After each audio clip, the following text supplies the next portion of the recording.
প্রিয় শিক্ষার্থী বন্ধুরা, তোমরা তোমাদের শিক্ষার সমস্ত তথ্য জানতে এবং সকল সমস্যার সমাধান জানতে এখনই জয়েন করো আমাদের ফেসবুক গ্রুপে।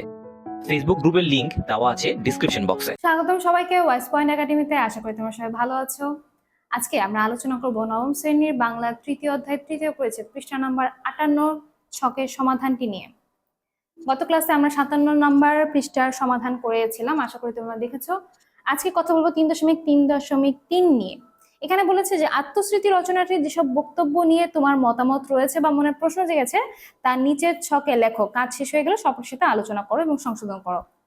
মূলত আমার এখানে এই ছকে বাম কলামে রচনা থেকে যে কোনো 3টা লাইন আমি তুলে ধরবো এবং এই বাম কলামে লিখবো হচ্ছে সেই 3টা লাইন বা 3টা বাক্য নিয়ে আমার কি মতামত বা জিজ্ঞাসা রয়েছে সেইটা। তো এইখান থেকে 3টা লাইন আসলে প্রথমটা তোমাদের বইয়ে করিয়ে দেওয়া রয়েছে। যেমন তোমাদের এই আত্মস্মৃতি গল্প থেকে এই 3টা লাইন নেওয়া হয়েছে। প্রথমটা নেওয়া হয়েছে 1919 সালে 12 ঘন্টা ব্যাপী ভয়াবহ ঝড়ে টিনের চাল উড়িয়ে নিয়ে যায়। অনলাইনে খোঁজ করে দেখেছি এই কথাটা ঠিক।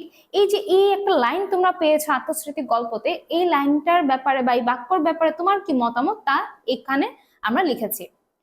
দ্বিতীয়ত, 1857 সালে ফৌজি বিদ্রোহী ঢাকার দেশি সিপাহীর বিদ্রোহে ঢাকার দেশি সিপাহীরাও যোগ দিয়েছিল।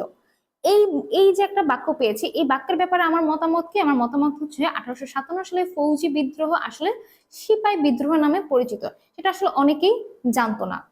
তৃতীয়ত, সভায় জনৈক পাগড়িধারী মুসলিম বক্তার মুখে আমি সর্বপ্রথম জালিয়ানওয়ালা বাগের হত্যাকাণ্ডের বিষয় এবং ব্রিটিশ ব্যুরোক্রেসি শব্দ দুটি শুনি। অনলাইন খোঁজ করে হত্যাকাণ্ডের সত্যতা পাওয়া যায়। এই ব্যাপারে এই যে একটা বাক্য পেয়েছি, বাক্যের ব্যাপারে আমার মতামত হচ্ছে অনলাইনে খোঁজ করে হত্যাকাণ্ডের সত্যতা পাওয়া যায় এবং জালিয়ানওয়ালা বাগের পাঞ্জাবের একটি শহরের নাম এটা জানা গিয়েছে। এখন তোমরা তোমাদের মতো করে এই আত্মস্মৃতি গল্প থেকে যে কোনো ধরনের বাক্য এই বাম কলামে লিখতে পারো এবং সেই বাক্যের উপর ভিত্তি করে তোমার মতামত তুমি ডান কলামে তুলে ধরতে পারো। এইটাই মূলত 58 পৃষ্ঠার ছকে তোমার কাছে থেকে জানতে চেয়েছে। তাহলে এই ছিল ছকের সমাধান। আশা করি তোমরা বুঝতে পেরেছো। তোমরা নিজেরা এখন চেষ্টা করে দেখো, অবশ্যই তোমরা খুব সুন্দরভাবে এইটার সমাধানটা করতে পারবে। পরবর্তী ক্লাসে আমরা পৃষ্ঠা নাম্বার 19-এর সমাধান নিয়ে আলোচনা করব। সে পর্যন্ত সবাই ভালো থাকো, সুস্থ থাকো, ওয়াইস পয়েন্টের সাথে থাকো। ধন্যবাদ।